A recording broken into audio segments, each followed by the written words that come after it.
नमस्कार बच्चों, हम अपनी पाठ्य पुस्तक वितान भाग 2 का अध्ययन कर रहे हैं। इसमें हमने अध्याय 1 सिल्वर वेडिंग का अध्ययन पूरा कर लिया है। आज हम एक नए अध्याय जिसका शीर्षक है जूझ का अध्ययन करेंगे। यह एक आत्मकथात्मक उपन्यास का अंश है। जूझ जो अपने पाठ है, यह एक आत्मकथात्मक उपन्यास का अंश है। यह लेखक हैं आनंद यादव, महाराष्ट्र के रहने वाले, कोल्हापुर महाराष्ट्र के रहने वाले हैं। वहाँ पर इनका जन्म हुआ था, तो वहाँ के लेखक हैं। उन्होंने इसे आत्मकथात्मक उपन्यास की रचना की है। तो थोड़ा हम लेखक परिचय देख लेते हैं। तो इनका जन्म हुआ था 30 नवंबर 1935 को कागल, कोल्हापुर महाराष्ट्र में। उनका पूरा नाम है आनंद रतन यादव। जहाँ पर आनंद यादव, तो यहाँ पर बीच में रतन और पूरे नाम में हमें देखते हैं आनंद रतन यादव। तो इन्होंने लगभग 20 से 25 पुस्तकें प्रकाशित हुई हैं इनको भारतीय ज्ञानपीठ पुरस्कार से भी सम्मानित किया गया है और साहित्य अकादमी पुरस्कार से भी इन्हें सम्मानित किया गया है। 27 नवंबर 2016 को पुणे में इनका निधन हो गया। तो ये थोड़ा लेखक परिचय था। अब देखते हैं थोड़ा पाठ परिचय। तो जैसा कि मैंने आपको बताया, ये आनंद यादव का आत्मकथात्मक उपन्यास का अंश है। उपन्यास पूरी नहीं दी गई है, उनका आत्मकथा पूरी नहीं दी गई है, उसका थोड़ा अंश यहाँ पर दिया गया है। तो उसमें मुख्य रूप से एक किशोर बालक देखे गए सपनों के बारे में बताया गया है कि उन्होंने किस प्रकार, देखो पाठ का शीर्षक है जूझ। जूझ शब्द का अर्थ क्या होता है? जूझना। जूझना मतलब संघर्ष करना। तो उन्होंने अपने बचपन से किस प्रकार संघर्ष किया, ये इस पाठ में हमें पढ़ने को मिलेगा। किस किस से और किस प्रकार संघर्ष करके अपना स्थान इस समाज में वे बना पाए हैं।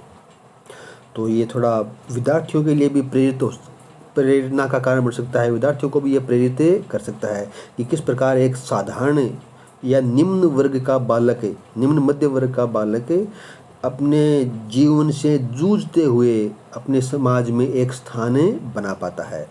हर स्थिति में पढ़ने की लालसा थी और यही लालसा उन्हें धीरे धीरे साहित्य और संगीत की ओर ले गई। तो किस प्रकार एक साधारण बालक एक प्रतिष्ठित लेखक के रूप में सामने आते हैं, ये हमें इस जूझ नामक आत्मकथात्मक उपन्यास अंश में पढ़ने को मिलेगा। तो जैसा कि मैंने बताया आपको, जूझ शब्द का शाब्दिक अर्थ होता है संघर्ष करना। तो हमें इस अध्याय में देखने को मिलेगा कि लेखक आनंद यादव ने किन किन से संघर्ष किया। तो जैसे जैसे हम पाठ पढ़ेंगे, हमें उनके संघर्षों के बारे में जान पाएंगे। लेकिन मोटा मोटा मैं बता देता हूँ आपको कि उन्होंने पहले अपने पिता से संघर्ष किया पढ़ाई के लिए। इनके पिता इनकी पढ़ाई के खिलाफ थे, विरुद्ध थे। फिर जब भी इनको कक्षा में प्रवेश दिलाया गया, तो कक्षा में जो शैतान बालक थे, उन शैतान बालकों से संघर्ष किया।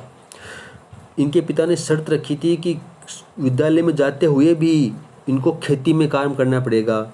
तो बस्ता लेके जाते और सीधे ही खेत में जाकर के काम करते और खेत से सीधे विद्यालय, विद्यालय से सीधे ही खेत में आते। तो किस प्रकार उन्होंने खेती से संघर्ष किया। इसके साथ साथ उन्होंने धीरे धीरे विद्यालय में शब्दों से संघर्ष करना शुरू किया, अपनी कविता रचना शुरू की। तो किस प्रकार शब्दों से संघर्ष किया, एक शब्द के स्थान पर दूसरे शब्दों का प्रयोग किस प्रकार किया जाना चाहिए, ये इन्होंने धीरे धीरे शुरू किया। तो हम देख सकते हैं कि जो जूझ शीर्षक है वह इस आत्मकथा उपन्यास का एकदम सही उचित शीर्षक है, क्योंकि इस अध्याय में हम देखेंगे कि लेखक ने अपने जीवन में विभिन्न वस्तुओं से, विभिन्न परेशानियों से, विभिन्न समस्याओं से जूझते हुए अपने जीवन को सफल बनाया। तो ये तो हो गया जूझ शीर्षक का। अब ये भी पूछ सकते हैं कि इसमें लेखक ने इस अध्याय का उद्देश्य क्या है, आपको ये क्यों पढ़ना पड़ रहा है। इसका कोई ना कोई उद्देश्य तो है ही। विद्यार्थियों को क्या प्रेरणा कर देता है, क्या प्रेरित करता है। तो देखो, जूझ शब्द का अर्थ होता है संघर्ष करना। तो व्यक्ति को संघर्ष से घबराना नहीं चाहिए। इस पाठ का प्रमुख उद्देश्य है कि किसी भी व्यक्ति को संघर्ष से कभी नहीं घबराना चाहिए। समस्याएं तो जीवन में आती रहती हैं, तो जैसे जैसे समस्या आएंगी वैसे वैसे उनका निवारण भी होता रहेगा। ऐसे कोई समस्या नहीं है जो जीवन भर चलती है। धीरे धीरे सभी समस्याओं को व्यक्ति आत्मविश्वास से उसे दूर कर सकता है। हमें समस्याओं से भागना नहीं चाहिए, बल्कि उनका मुकाबला करना चाहिए। गांव के यथार्थ एवं परिवेश को इस जूझ नामक आत्मकथात्मक उपन्यास में लेखक ने बड़े सुंदर ढंग से प्रस्तुत किया है। इसके साथ ही लेखक ने निम्न मध्य वर्गीय ग्रामीण समाज की समस्याएं उजागर की हैं और छात्रों को पढ़ने लिखने एवं संगीत के प्रति रुचि उत्पन्न करने के में भी ये पाठ सहायक हो सकता है कि किस प्रकार पढ़ना चाहिए। लोग कितनी समस्याएं आती हैं फिर भी वो पढ़ाई नहीं छोड़ते हैं, पढ़ने के लिए प्रेरित होते हैं। तो हमें भी पढ़ाई करनी चाहिए, हमें भी विद्याधन करना चाहिए। ये हमें इस पाठ से प्रेरणा मिल सकती है, हम इस पाठ से सीख सकते हैं। थोड़ा शुरू करते हैं अभी।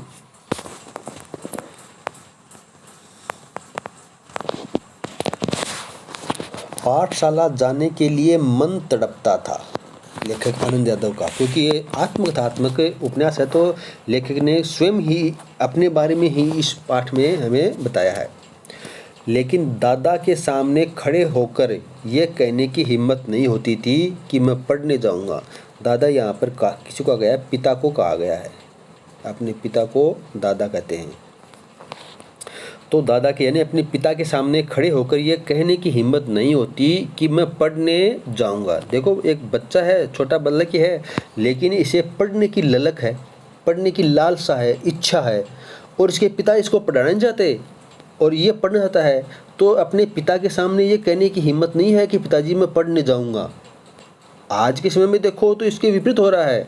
बच्चों को बड़ा बहला फुसला करके उसके माता पिता विद्यालय भेजते हैं और बच्चा विद्यालय न जाने के बहाने ढूंढता है। और यहाँ पर ये बालक है, विद्यालय जाने के लिए बेचैन है, व्याकुल है, लेकिन उसके पिता उसे जाने नहीं दे रहे हैं। डर लगता था कि हड्डी पसली एक कर देगा। हड्डी पसली एक देना मतलब बहुत पिटाई करेगा कि विद्यालय का नाम लिया, स्कूल का नाम लिया कि स्कूल जाना है, और पिताजी पिटाई कर देंगे। इसलिए मैं इस ताक में रहता था, इस अवसर में रहता था कि कोई दादा को समझा दे, कोई मेरे पिता को ये बात समझा दे कि उसे बच्चे को विद्यालय भेजना चाहिए। मुझे इसका विश्वास था कि जन्म भर खेत में काम करते रहने पर भी कुछ हाथ नहीं लगेगा। यानी पूरे जीवन खेत में काम करोगे ना तो भी गरीब के गरीब रहोगे, निम्न वर्ग के ही रहोगे। खेती से कोई बड़ी आमदनी होने वाली बात नहीं है। जो बाबा के समय था वह दादा के समय नहीं रहा। तो यहाँ पर बाबा कहा गया है, जो अपने कहते हैं दादा, उसके लिए अपने बाबा, दादा कहते हैं ना दादाजी, तो यहाँ पर बाबा कहा गया अपने दादा को कि जो दादाजी के समय था ना वह अब दादा के समय अर्थात अपने पिता के समय नहीं रहा है। तो अब जो मेरे पिता के समय नहीं है वह मेरे समय भी नहीं रहेगा। खेती में ये खेती हमें गड्ढे में धकेल रही है। गड्ढे में धकेलने का होता है पतन की ओर ले जा रही है, नीचे की ओर ले जा रही है। खेती से उसका जीवन स्तर सुधर नहीं रहा है, खेती से उनका जीवन स्तर पतन की ओर, नीचे की ओर ही जा रहा है। पढ़ जाऊंगा तो नौकरी लग जाएगी, 4 पैसे हाथ में रहेंगे, विठोबा आना की तरह कुछ धंधा कारोबार किया जा सकेगा। ये उसमें के कोई कारोबारी होंगे वहाँ पर। अंदर ही अंदर इस तरह के विचार चलते रहते। देखो एक छोटा बच्चा किस प्रकार सोच रहा है कि खेती हमें इस पतन की ओर ले जा रही है, इससे हमें अपने जीवन स्तर को नहीं सुधार पा रहे हैं। तो यदि मैं पढ़ जाऊंगा, सरकारी नौकरी लग जाएगी या फिर प्राइवेट कोई भी नौकरी लग जाएगी, तो 2-4 पैसे हाथ में रहेंगे और कुछ भी कारोबार भी किया जा सकता है। दिवाली बीत जाने पर महीना भर ईख फेरने का कोल्लू चलाना होता। ईख मतलब गन्ना, और कोल्लू बोलते हैं, ये होता है गन्ने का रस निकालने की मशीन होती है जिससे गन्ने का रस निकालते हैं, उसमें बाद में गुड़ चीनी वगैरह बनाते हैं कोल्लू चला करके। तो दिवाली के बाद में गन्ने की कटाई का समय होता है और 1 महीने लगभग ईख को कोल्लू में पेरते चलाते हैं। कोल्लू जरा जल्दी शुरू किया तो दादा की समझ से ईख की अच्छी खासी कीमतें मिल जाती। ये उसकी समझ कुछ हद तक सही थी। जब चारों ओर कोल्हू चलने लगते तो बाजार में गुड़ की बहुतायत हो जाती। बहुतायत का मतलब है अत्यधिक मात्रा आ जाती और भाव नीचे उतर आते। देखो ये बाजार का नियम होता है, इकोनॉमिक्स अर्थशास्त्र पढ़ते हो, अर्थशास्त्र में एक नियम है मांग एंड पूर्ति का नियम। तो मांग एंड पूर्ति का क्या संबंध होता है? देखो जब पूर्ति आपूर्ति समझते हो ना, जब आपूर्ति अधिक होती है तो उस माल की कीमत कम होती है। जब आपूर्ति कम होती है तो उस माल की, उस सामान की कीमत अधिक होती है। तो ये क्या करते कि ज़रा जल्दी ही कोल्हू चलाते, यानी बाज़ार में गुड़ आने से पहले ही ये थोड़ा कोल्हू ईख को, गन्ने को जल्दी काट करके और गुड़ जल्दी बना करके बाज़ार में दे देते। इसके पिता के लिए ये कुछ हद तक ये समझ सही थी कि जब चारों ओर कोल्हू चलने लग जाएंगे, सभी के खेतों में गुड़ बनना शुरू हो जाएगा तो भाव नीचे उतर आएंगे। तो ये थोड़ा पहले चला करके थोड़ा अच्छे भाव में गुड़ को बेच देते थे। उस समय नंबर 1 और नंबर 2 का गुड़ बहुत आता और हमारे जैसे खेतों पर ही बनाए गए नंबर 3 के गुड़ को कौन पूछता। बाकी के किसान दूसरे ढंग से विचार करते थे। उसका मत था कि यदि ईख को, गन्ने को और कुछ दिन खेत में खड़ी रहने दिया जाए तो गुड़ जरा ज़्यादा निकलता है। देर तक खड़ी रहने वाली ईख के रस में पानी की मात्रा कम होती है और रस गाढ़ा हो जाता है, जिसके कारण ज़्यादा गुड़ निकलता है। लेकिन दादा की समझ में गुड़ ज़्यादा निकलने की अपेक्षा भाव ज़्यादा मिलना चाहिए, इसलिए सारे गांव भर में हमारा कोल्हू सबसे पहले शुरू होता था। देखो इसके पिता सोचते थे कि ज़्यादा भाव से अच्छा है, ज़्यादा भाव मिलना चाहिए, कि ज़्यादा मात्रा से अच्छा है ज़्यादा भाव मिलना। कि शुरू में ही गन्ने को काटा, कोल्हू में दिया, उसके रस से गुड़ बनाया और बेच दिया, और ज़्यादा समय तक उस ईख को, गन्ने को खड़े रखते तो ये हो सकता है कि उसमें थोड़ा रस गाढ़ा निकलता, गुड़ ज़्यादा बनता, लेकिन ज़्यादा मात्रा के बजाय ज़्यादा भाव लेना वे अच्छा समझते थे। तो थोड़ा जल्दी ही कोल्हू शुरू कर देते थे वे।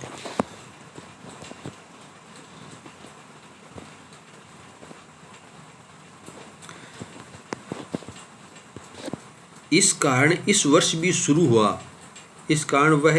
शुरू हुआ और हम उससे जल्दी निपट गए, आगे के काम में लग गए। तो इस साल भी जल्दी ही गन्ने के कोल्हू को चलाया, गन्ने काट करके, और जल्दी उस काम से निपट गया। सभी जन मतलब व्यक्ति धूप में लेटे हुए थे। माँ धूप में कंडे थाप रही थी। कंडे बोलते हैं उपले को, उपले जैसे गोबर होता है ना, आप मारवाड़ी में बोला तो छाना, थाप रही थी। माँ बाल्टी में पानी भर भर कर मैं बाल्टी में पानी भर भर कर उसे दे रहा था। कुछ न कुछ बातचीत भी कर रहे थे, हम दोनों ही थे, इसलिए ये सोचकर कि बात माँ से कहनी चाहिए और मैंने अपनी पढ़ने की बात छेड़ दी। तो पढ़ने की इच्छा थी, मन में लालसा थी। अब किससे कहें, पिताजी तो ये डर था कि कहते ही हड्डी पसली ये कर देगा। तो उसने सोचा कि माँ को कहना चाहिए, क्योंकि माँ का थोड़ा नरम हृदय होता है तो वह डांटेगी नहीं। जरूर पढ़ने की बात में कुछ न कुछ अच्छी ही निकल के आई, तो पढ़ने की बात अपनी माँ को छेड़ दी। देखो ये लेखक हैं आनंद यादव जो बाल्टी भर करके ला रहे हैं, और माँ है ये इनकी यहाँ पर एक कंडे थाप रही है, गोबर के जो उपले बोलते हैं वह थाप रही है, बाल्टी भर भर के ला रहे हैं। माँ ने कहा, अब तू ही बता मैं क्या करूं। पढ़ने लिखने की बात की तो वह बरहेला सुअर की तरह घुर्राता है। तुझे मालूम है, माँ के मन में जंगली सुअर बहुत गहराई में बैठा हुआ था। कि माँ ने कहा कि बेटा तू बता मैं क्या करूं। पढ़ने की बात करते ही वह कोई पागल सुअर की तरह घुर्राने लगता है, ये तुझे मालूम ही है। तो अब मैं बता मैं क्या करूं। यानी यहाँ पर जंगली सुअर किसे कहा गया है, उसके पिता को, क्योंकि वह पिता की पढ़ने की बात करते ही वह क्रोध में पागले हो जाते थे। अब मड़ा मतलब खेती के सभी काम बीत गए हैं, मेरे लिए अब कुछ तो करना नहीं रह गया है, इसलिए कहता हूँ तू दत्ताजी राव सरकार से मेरे पढ़ने के बारे में कहे। दत्ताजी सरकार वहाँ के एक उस गांव के सम्मानित व्यक्ति थे जिनकी बातें सभी लगभग मानते थे। आज ही रात को उनके यहाँ चलेंगे, मैं चलूँगा तेरे साथ, तू सब कुछ तू उन्हें सब कुछ समझा कर बता दे तो वे दादा को ठीक तरह से समझा सकेंगे। अब लेखक को, आनंद यादव को ये थोड़ा विश्वास है कि ये दत्ताजी राव सरकार जो गांव के एक सम्मानित प्रतिष्ठित व्यक्ति हैं, उनके पास यदि मेरी सिफारिश माँ कर दे कि इसको पढ़ाना है, और वह यदि दादाजी को कह देंगे, दादा मतलब मेरे पिता को, दादा को कह देंगे, मेरे पिता को कह देंगे, तो पिताजी को वह समझा सकते हैं, पिताजी मेरे उनकी बात मान लेंगे और मेरे पढ़ने लिखने की व्यवस्था हो जाएगी।